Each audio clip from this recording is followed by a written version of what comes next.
painting black for a very long time for these Tyranids. I am never going to build a Tyranid again, you stupid little barb-gaunt, and it's gonna suck.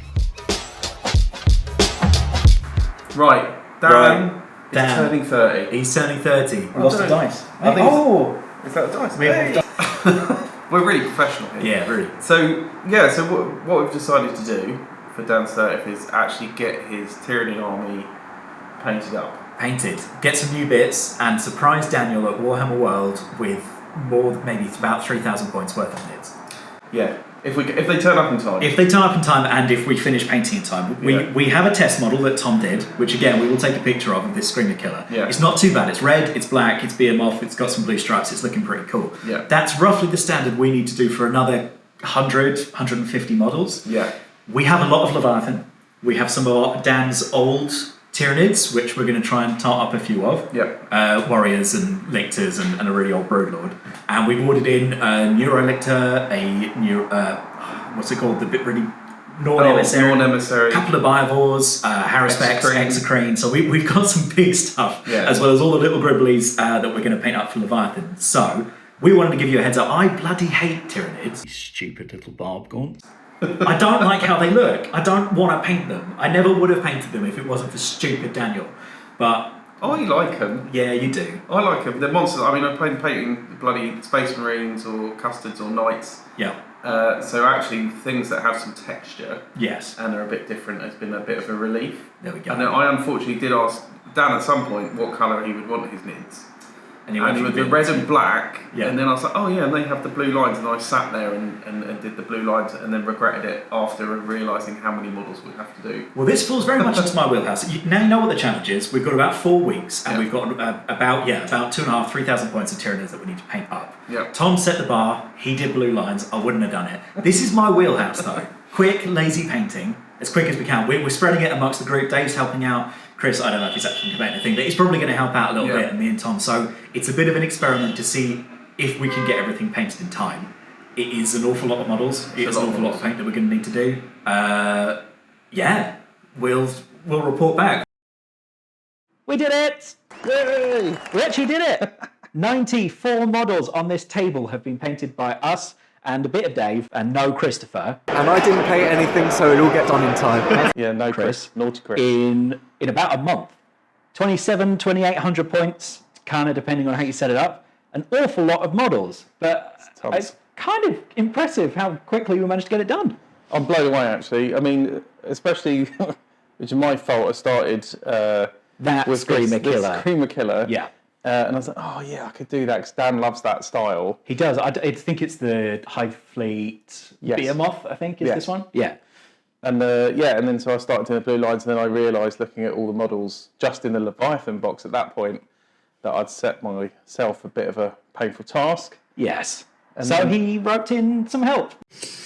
Hey all. Yes. Young William came in. Painting black for a very long time for these Tyranids. I did. We developed a scheme. We did. Tom's done the red, I'm doing the black. We're then going to regroup. We're going to do all of the blue lines. We're going to do all of the teeth. And it's going to suck. But this is all for Daniel. Which I think we actually have perfected near the end.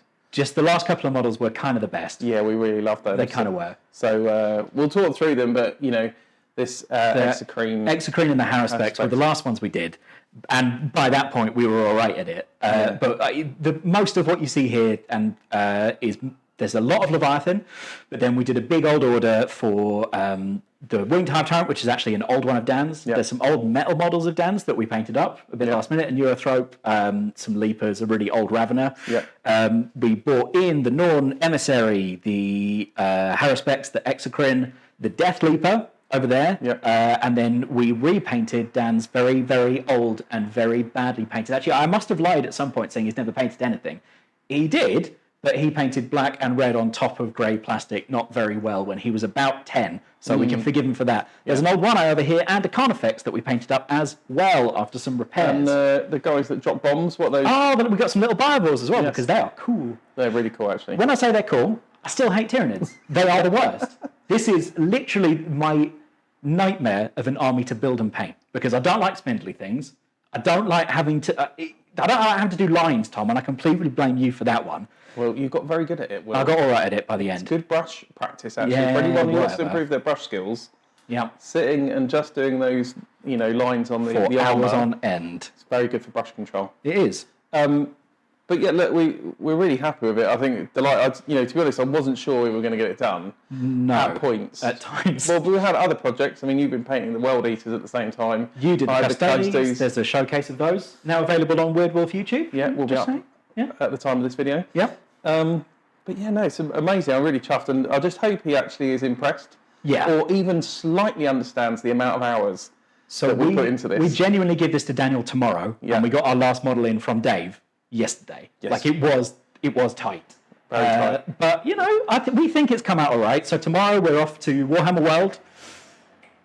We're doing some tournament practice, and then we're doing the world's largest Warhammer game. It's not actually the world's largest, but it's not 9,000 points each side. Our There's a video largest coming for ever that. Warhammer game. And we are going to surprise Dan with this army. He doesn't know it's coming. I genuinely think he's oblivious to all of it. Yeah. And hopefully he kind of gets it, because it was a lot of work. Now then, young Daniel. Hello. Happy birthday. Happy birthday. Oh my gosh. That looks absolutely incredible. Thank you so much. It's alright. Oh my god. Oh, don't worry, Dan. There's 22 Neurotron. There's 22 Neurogons in there. Yeah. I mean, I'm blown away, really. Oh my god. Thank you so much. That's alright. Now you've got to quickly make a list. There we go. That's easy. Don't you worry about that. I've been making Tyranid lists for months. Should we play some games then? Let's play some Warhammer. Yeah.